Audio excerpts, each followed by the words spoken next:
What's up, guys? Welcome to the Josh Morola's podcast. As you can see, I got a very special guest today, but before we get into the podcast, we're going to hit up our sponsors and we'll be right back. Hey guys, I don't know if you knew this, but you can actually start solar with nothing up front, nothing down.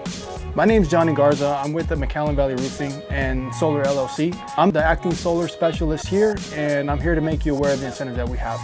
To give you an example, I had a customer come in and they wanted a roof. The roof was going to cost $12,000 to $14,000. And I offered them the choice of going solar. They said they were thinking about it, they just didn't know how to go about it. Said simply just give me your light bill and I'll go off of the usage that you've been using already in your home so I can make the system big enough to sustain your home. I also told them that I can include the roof. They wouldn't have to give me anything down. They can keep the money in the bank and I could finance it all together. Payment was literally the same or a little bit more than what they were paying for light. We have a 30-year warranty on the system and the marksmanship of the installation. So the sustainability of the system, if anything happens, for example, if we go on the roof and we damage a roof, our warranty covers that repair.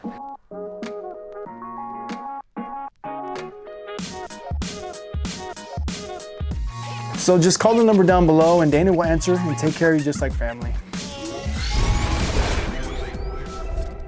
All right, what's up, guys? We are back. Mayor, how do you feel? I feel great. We're getting we're already midsummer. Kids are going to be going back to school already next month. And today I formally announced that I will be seeking re-election this year. I went with my family, my wife Dalia, my kids. We went and turned in the paperwork to be on the ballot. This is something that it's exciting, and really my motivation is the people of Edinburg, Josh. They've asked me to give them 4 more years.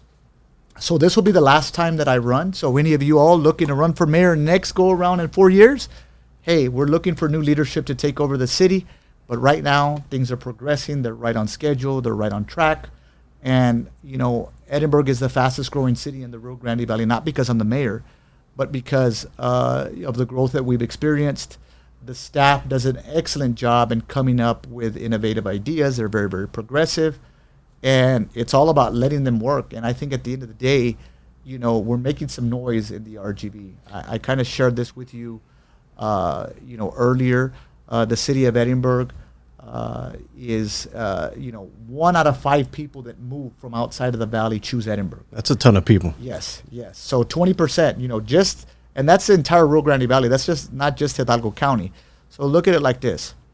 22 cities in Hidalgo County, 20% of them, not only from Hidalgo County, but Cameron, Star, Willacy, choose Edinburg. So there's some buzz going on here. I don't know exactly what it is that I can pinpoint. There's probably several things I could break it down to.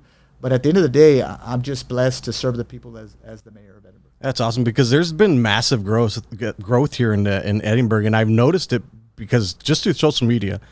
Social media is huge, and this is one of the conversations I was asking you earlier. Is politics is usually very antiquated, very old, very TV type of traditional stuff, but you love social media. What is it about social media? Well, it's the quickest way to get to the constituent. It's the quickest way to get to a message. It's the quickest way to talk about a project. When people go into City Hall, most don't like it. It's red tape by design sometimes, and they don't get the answers that they want. So one of the things that I ran on was being approachable from the onset. So 4 years ago when I won, I had what's called a coffee with the mayor immediately, because the way I saw it was elected officials, they would win an election, and then you wouldn't have access to them until they were up for re-election. Right. So I started a coffee with the mayor once a month, and we moved around the city. We started off at City Hall. So, you had a few people show up. We said, you know what, this is not going to work. Let's go to the streets. Let's take it to them. So we would go to the IHOP, the Denny's. We would go to different restaurants in Edinburg. We would end up at local restaurants. Local places. And people could come, and I would take the staff with me, and they would, if they had a drainage problem, there was a city engineer. If they had a sanitation problem, there was the director of the landfill. Interesting. If they had a problem with police or fire, both of our chiefs were on hand or their proxies. So we always were addressing people's needs. And it got to the point where we were filling up these restaurants and also creating synergy in the restaurant and being able to drive up their sales for at least that day. That's awesome. That's really cool to hear, because the city I'm from, it feels like I can't get a hold of my politicians or the elected officials. Like Right. it shouldn't feel that way. And the cool thing was when I messaged you, you messaged me back, and I was like, yeah, I'll come on your podcast. Absolutely. And we met at a coffee shop. Yes. Which is awesome. And by the way, just think about this. You're a McAllen guy. Yeah. McAllen is always the big brother of Edinburg. We're bigger, we're larger. Edinburg, that's our little brother. Yeah. You're here and we're doing the interview in Edinburg. So that says a lot. Yeah. I tried to get the mayor on. It didn't happen. that just says the access that you're into social media. You'll answer these questions. And I think that's really cool. Okay, so strip away the mayor title, strip away all that stuff. Who are you as a person, as a human being? That's what I'm interested in. I think the podcast allows me to explore that. It doesn't matter that you have this title. We're sitting here, we're having a conversation. Right. And the purpose of a podcast is to get to know who you are. So who are you? You know, I'm a family man. I'm very, very spiritual. I think I've been spiritual by my background. I was in the Army, and I served overseas. And right away, when you're in a hot spot where there's been a war or you could possibly go to war, you become very, very spiritual. The second part of that is when I came back, I started working as a police officer with the city of Edinburg, which once again, you become very, very spiritual. You become close to God. And now in politics, well, everything we're always being looked at through a magnifying glass. Yeah. So once again, I'm a spiritual person. So my wife and I and the kids, we're big on making sure that we show up to church every Sunday, that we participate in our local churches. And I've been invited to a lot of the different churches here in Edinburg, and I've got to build relationships with a lot of the spiritual leaders. So, kind of like a coach, right? I have somebody that gives me advice on what I need to be eating. But I also need that spiritual leadership in my life. And I turn on, just for regular topics that I might be dealing with that are controversial with the city, I turn to my spiritual leaders.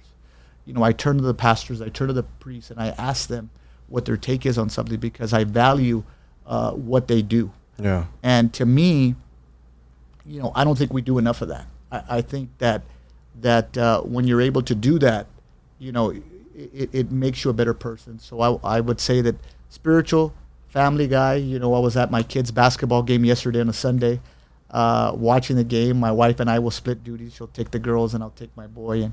And so I'm at the basketball game, watching it like with all the other parents. And, at the end of the day, I'm only going to be mayor for a short period of time. Right.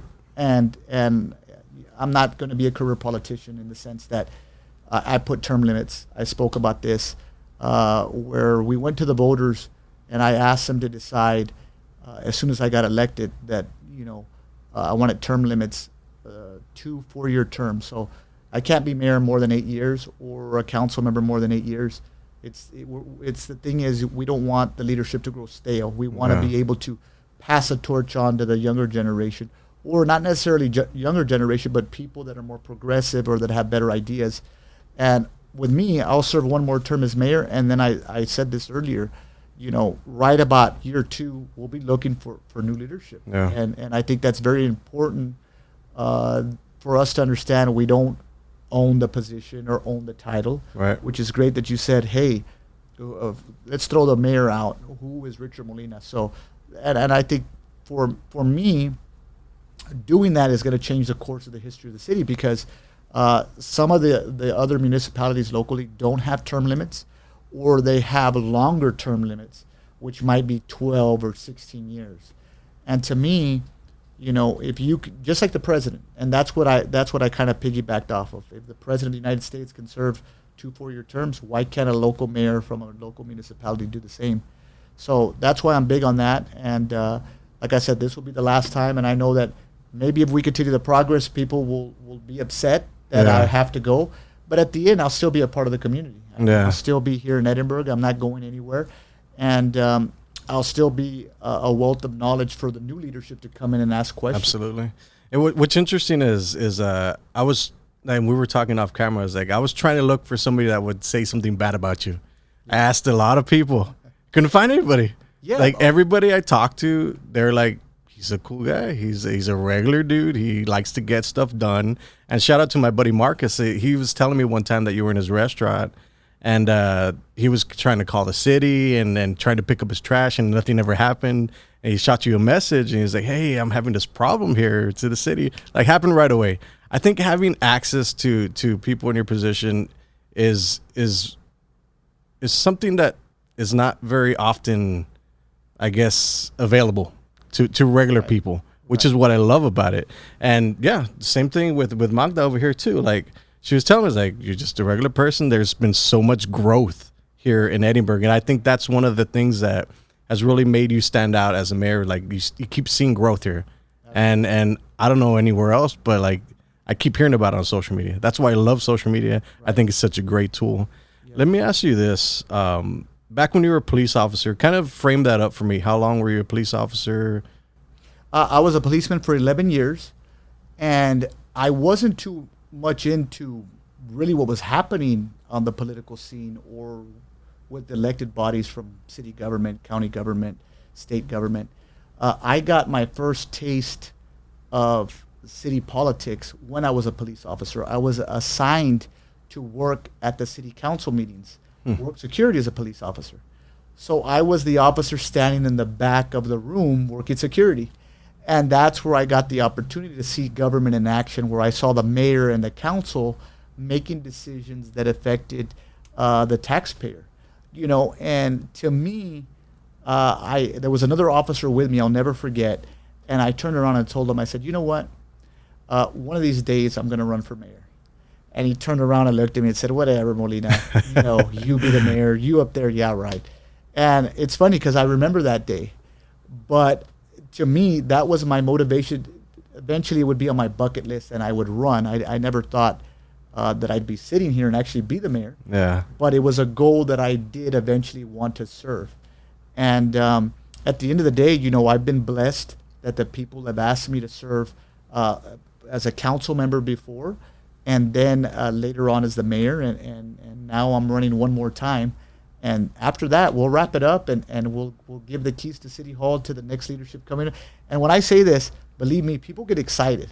They're like, hey, I want to run for mayor. I want to do the same thing that Richard Molina did. And I know that this is going to touch people as we're talking here today, and they're going to say, hey, I'm up next. Because I've heard a couple people say, I want to do what you're doing. And I think that's great. And I always encourage them, get involved. Go out and volunteer on our food drives, on our toy drives. That's where it starts. Get in the community. And then you'll get your chance. That's interesting. I was going to ask you a question about, what are your thoughts on defund the police? Defund the police, you know, I think that's more on a national level.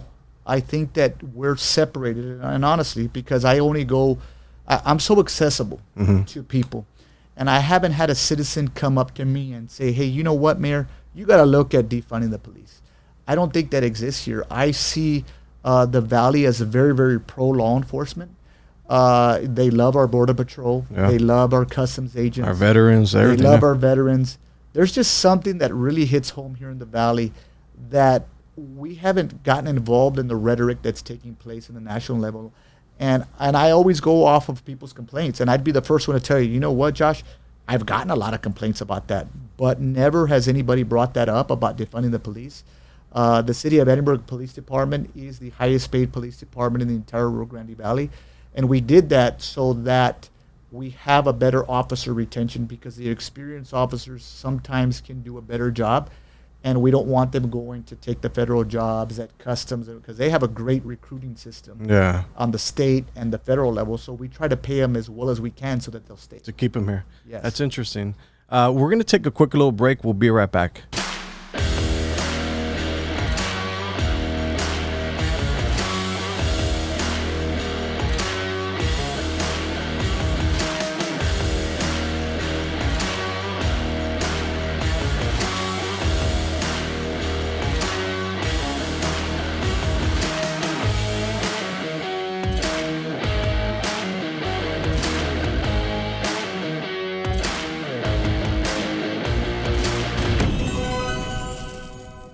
Hey folks, there's a pandemic, there's an epidemic, and it's sweeping across the country, and the RGV is a hotspot, and it's not COVID, it's bad credit. Bad credit can rob you of a lifetime of high interest payments, tens of thousands of dollars. It can rob you from getting that dream home or that beautiful car that you've always wanted. Don't let bad credit do that to you. Give us a call, Beretta Credit Repair. The number's on the screen. Give us a call. We're right here in the RGV. You'll be glad you did.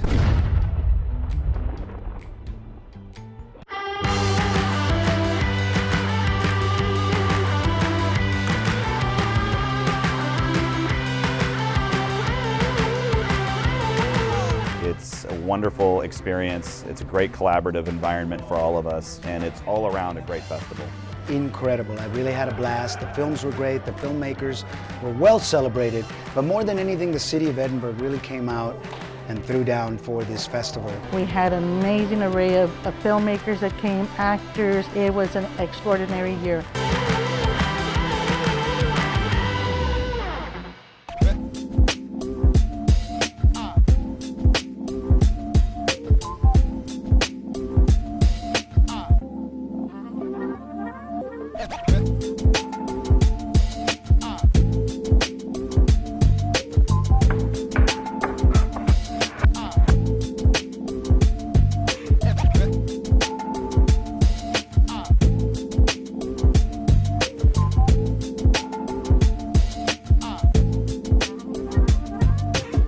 Welcome back, guys. Obviously, we have the mayor here, so I kind of want to go in a little bit deeper into your life. Go back to when you served in the Army. Yeah, when I served in the Army, I signed up when I was 18 years old. And, that was just something that I wanted to do to kind of learn a little bit more about life. Mm-hmm. So how old were you at this time? I was 18 years old. Okay. So my mom was encouraging me that I needed to do it. My dad, on the other hand, was like, "Mijo, there's no need to do something like that. You need to wait. It's very, very possible you can end up in a war and you could end up dead." And, he was the one that was more overprotective about me going. And my mom, with her tough love, was the one that said, "You need to go and you need to become a man. You need to do this." So I said, "All right, Mom, just for that, I'm going." And I ended up signing up to the Army. I did 3 years. And, I got to see the world. I got to see different places. I was in Louisiana. I was in Georgia. I was in Fort Hood, Texas. I was also stationed in Bosnia, which was a war that took place between the Croatians, the Serbs, and the Croats. That was back in the mid-'90s, late '90s, about that time. And I was able to experience a whole lot over there. I'm just so grateful to live in the country that we do. And that's where you really become grateful for what we have as a nation. Yeah. When you're over there seeing war-torn countries like that, and it makes you appreciate your roots. It makes you appreciate the Rio Grande Valley. It makes you appreciative of the state of Texas.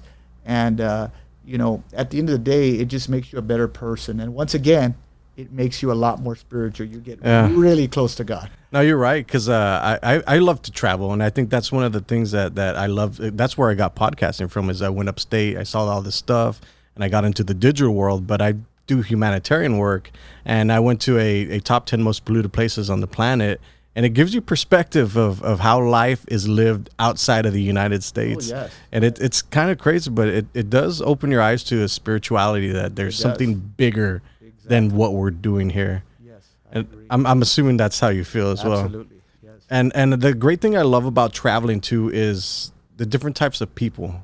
I see now here in McAllen and Edinburgh, people are a little bit more free to express their whatever thoughts are on their mind, whether it's the LGBT community or the gay community or anything.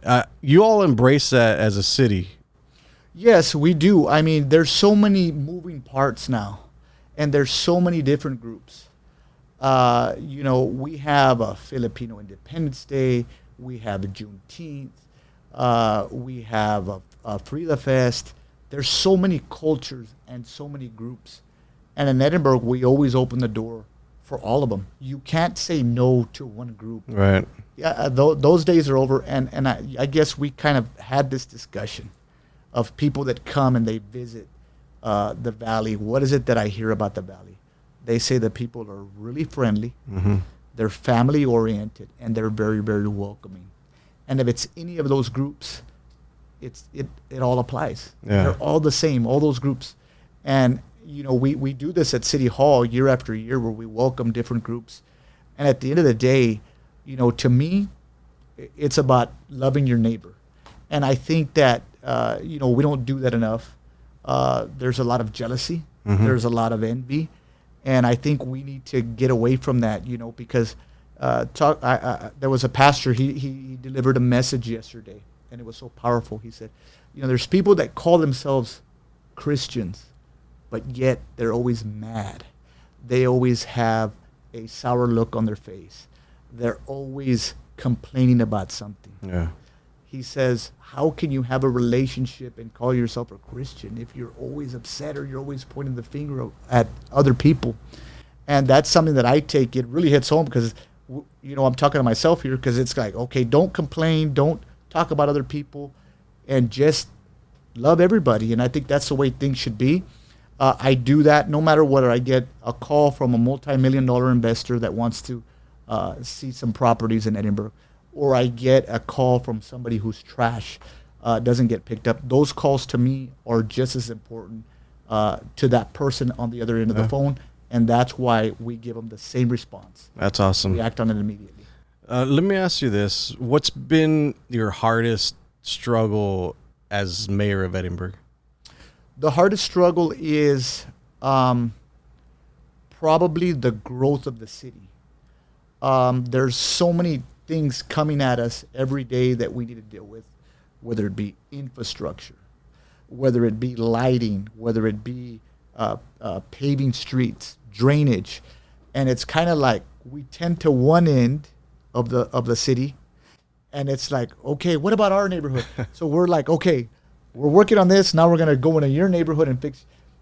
I think that's what it is. It's the growing pains. Yeah. And people see, like for drainage example is an example. There's so many subdivisions coming up that it's a good problem to have, but at the same, we want to make sure that the infrastructure is in place so that we have the right type of, sewer lines, drainage lines. And that's what we're dealing with right now, a bunch of growing pains. We're also one of the fastest growing cities in the state of Texas. And I believe we're currently number 5.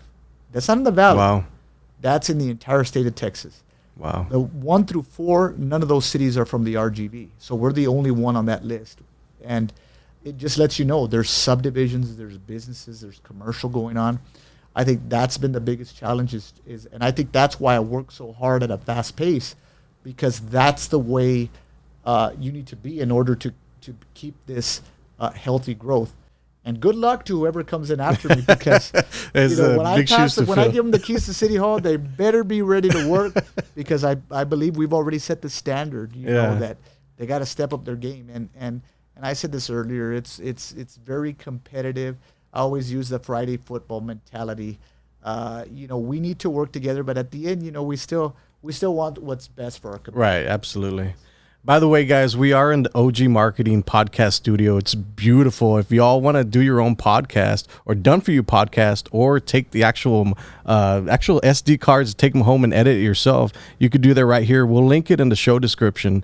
But look at this. It's beautiful, right? It's a beautiful place. And it's right here at Society 204 right here in Edinburg, across the street. You would think that we are in downtown Austin. Yeah. But we're not in downtown Austin. We're in downtown Edinburg. It has those vibes. Do you visit Austin? I do. I've been up there to the Capitol a couple of times, trying to lobby our state reps, our senators, the governor's office for funding. I've gotten a good look at Austin. You know what's interesting? We're having a conversation about seeding the properties here in Edinburg. I don't think people really know how that type of stuff works. So like when there's like I guess Top Golf that wants to come down. How does that work? Explain it to me, because I think that was super insightful that you were talking about that. Me as an elected official, and even the staff, have flown to different conferences where there are site selectors that are looking where to go next. So, for example, The one that I've gotten a bunch of phone calls on is Olive Garden. We want to see Olive Garden. McAllen has 2 Olive Gardens, and the city of Edinburg doesn't have one. So, put them on my list. They wanted to see the steakhouse, the one we talked about earlier. Longhorn. The Longhorn Steakhouse. They wanted to see a Red Lobster. Those 3 are affiliated with the same company, which is called Darden, and they have a site selector that they have a booth. You go talk to them.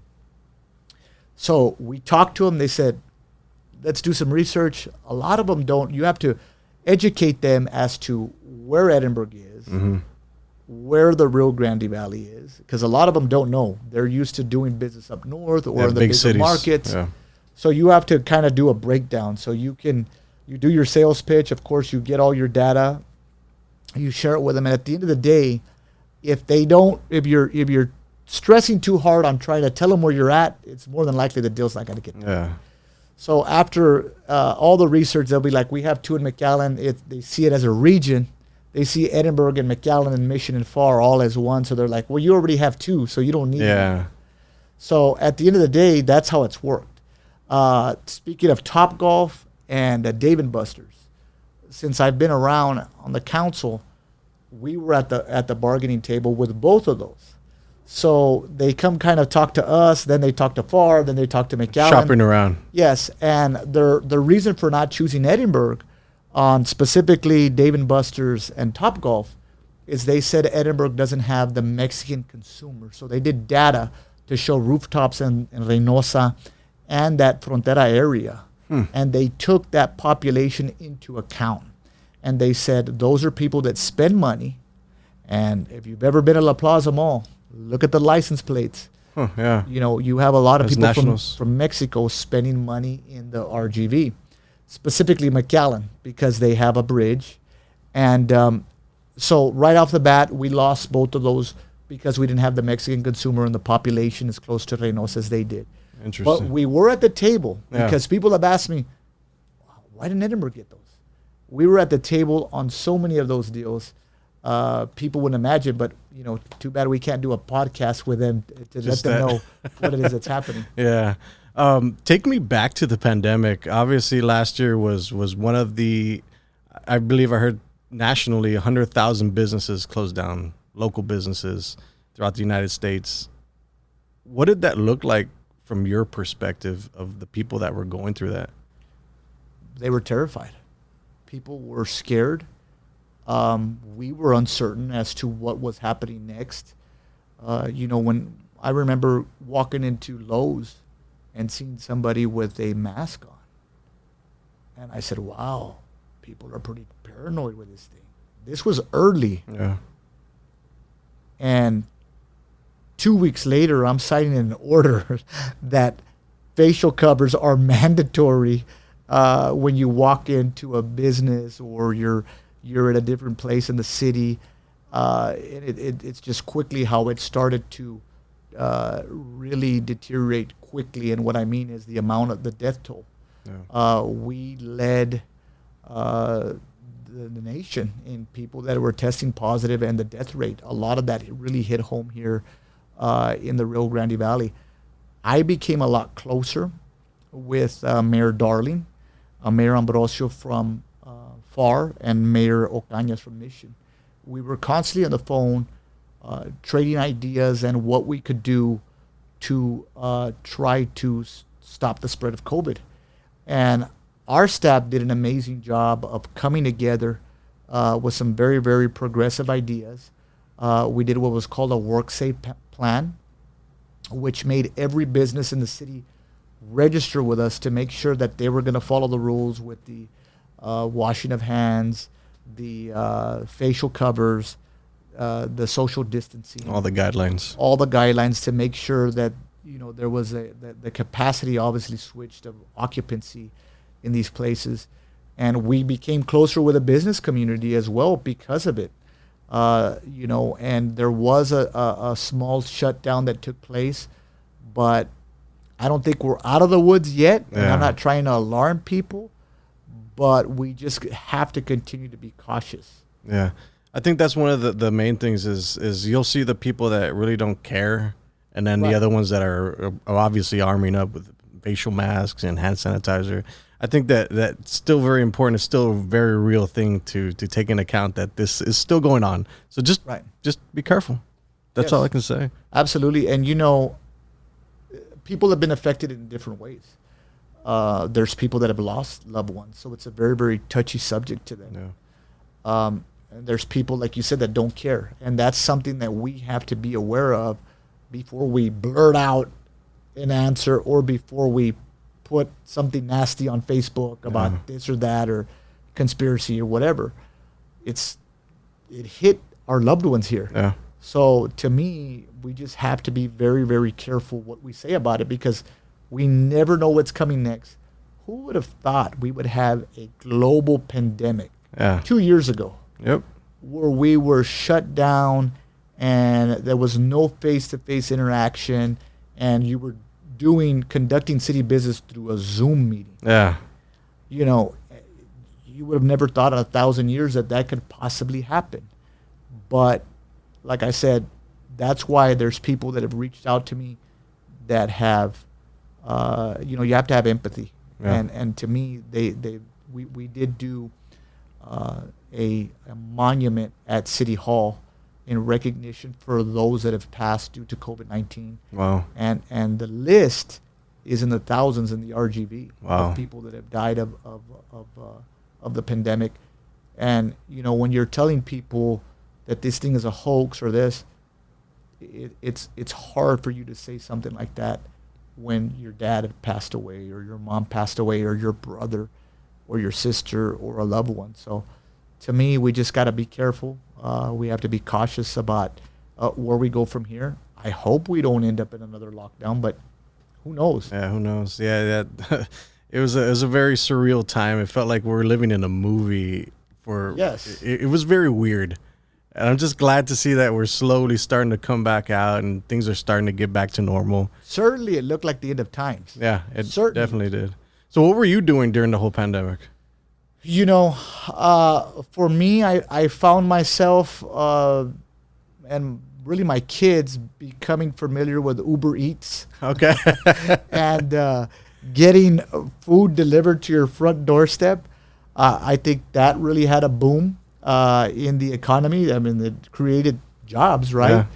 Yeah. But getting familiar with that. And one of the things I was literally, we were ordering Domino's and I was eating a whole pizza. And my boy says, "Dad, you're putting on some weight there." And I said, "What?" Well, during the pandemic, I made it a point to start exercising. So it did something for me. I've lost 40 pounds. Wow. Since the pandemic. I started walking and a light jog. I'm not one of these marathon runners. I have friends that run 10 miles. I don't know how they do it. My hat's off to them. But just, being committed with the nutrition plan, changing what I was eating, exercising, and really, literally putting a stopwatch and doing 30 to 45 minutes. I'm not a hard run, but just walking. Mm-hmm. It does a lot for us where we don't bang up our knees. So that's what I was doing during the pandemic is I started to get familiar with some of our walking trails and some of our parks here in the city. And we started a campaign called Active Edinburg. Okay. Where we asked the community at the beginning of 2021 to get involved in a competition. We made these real nice shirts, Active Edinburg. And we had the whole public coming out and participating, where we had an app where we competed with other cities around the state, where they would log in. Something as simple as a change in their everyday lifestyle. So if you're used to taking the elevator at work and you took the stairs, you would document that and we would get points. There was a point system. If you're used to eating fried chicken and you ate grilled chicken that day, you would document it and you get points for that. If you walked, a mile, you would get points for that. So it was a real good, friendly competition that we had, not only in the city, but in the entire state. And it really kind of took off. And a lot of that had to do with the pandemic, is getting people out, getting them exercise. And one of the things that I'm very grateful for is that we never closed the parks. That's one of the things that we never shut down. Okay. So it always gave people the ability to go use our parks. Yeah. Now, some of the equipment, because of the of different reasons, like for instance, maybe a jungle gym. It might have been closed off, but the entire park was open for walking and hiking and biking and different things like that. Let me ask you this, because I think a lot of people struggle with this, and especially coming out of like the pandemic, depression. Have you ever gone through any type of depression before? No, not me, but there's people that tell me all the time that they suffer from depression, or it's something that's hereditary, that their mom had it, their dad had it. So it's very prevalent. Yeah. 20% of people in the United States suffer from some type of mental illness. So that's a big statistic. Yeah. So once again, you got to be very, very careful how you address people that are going through things, and everybody has a different take on it, or they have a different way of dealing with it. But I can tell you that exercising goes a long way for depression. Getting out, being active goes a long way for depression. So I think, as far as our well-being, being physically healthy sometimes translates into being mentally healthy. So I think they're all coincide with each other. Yeah, I had never heard more about depression than this past year, and I'm reading through tons of documents, reading people's stories, listening to them on podcasts. This is like, there's a huge percentage of people that are going through it, and they're very vocal about it too. Yeah, yes. Which I think is what helps them get away from it too, is like sharing their story. Absolutely. So, yes. But before we finish off the podcast, I know I have to ask you this question. There's a couple of questions. My buddy was telling me that there's going to be a distillery coming down to Edinburg. Any truth to that? We're looking at one and maybe a couple. So, if I say, yeah, it's going to be this one, then I'm going to get a call from the other mayor saying, what's going on over there? I get you. We'll leave it at that. I was hesitant on the question. We'll leave it at that. Yeah. So the last question is the controversy. You're a very controversial figure here. And like I said, I was trying to look for people that would say something bad about you. And I knew if I dig deep enough, I could probably find something, but I couldn't. Yeah. So the whole voter fraud, the whole thing with that, can you touch on any of that? I would love to. I could probably do a 90-minute, podcast with you, just talking about what it is. I can't get into it because my attorneys don't want me to. We're going to have our day in court, and I look forward to being vindicated from all of these charges. But at the end of the day, look at the growth of the city. Yeah. People will talk on the negative because they want to divert your attention from the growth that has happened in the city. And they want to talk about, but look at him there, look at it. You could do 1,000 things right. And that one bad thing. And the one bad thing they accuse, that's all they want to talk about. And there's really nothing. I could bring the river walk from San Antonio into Edinburgh. And at the end of the day, I said, I just don't like him. There's just something, I'm not going to vote for the guy. And at the end of the day, it's always a reason why. And I one of the things I've been able to do is study people. So 8 years ago I ran. They said, we're not going to vote for you. You don't have any background in politics. None of your family has ever served. You don't come from an influential family. I just don't see it. I win the election, and I decide to run for mayor. And people tell me, what makes you think you can be a mayor? What makes you think you could do anything good? What makes you think you could do better than the previous mayor? Yeah. So I'm still not going to vote for him. So then I win. So now they have another excuse. Well, I'm not going to vote for him because they were people that never voted me the first time, the second time, and they're not going to vote for me the third time. Yeah. So at the end of the day, I just keep the community going forward. I stay focused on what it is that I have to do. And at the end, the voters are going to decide whether they want to keep me or not. And I think it's great because the people decide. So at the end, we're going to see what type of job that I've done. Right. If they decide to keep me, I will continue at the pace that I'm on another 4 years, pass a torch to somebody. And if not, then that'll be fine too. Yeah. Well, everybody, Mayor Molina, appreciate your time. Thank you, Josh. Thank you very much. For having me. Hey folks, there's a pandemic, an epidemic, and it's all across our country, and the RGV is a hot spot for it. I'm not talking about COVID, I am talking about bad credit. Don't let bad credit rob you of your dreams of a nice home, of a nice car. Don't let bad credit rob you of tens of thousands of dollars of high interest payments over your lifetime. Get it fixed. Give us a call, Beretta Credit Repair. We're right here in the RGV, 956-313-7957. Give us a call. You'll be glad you did.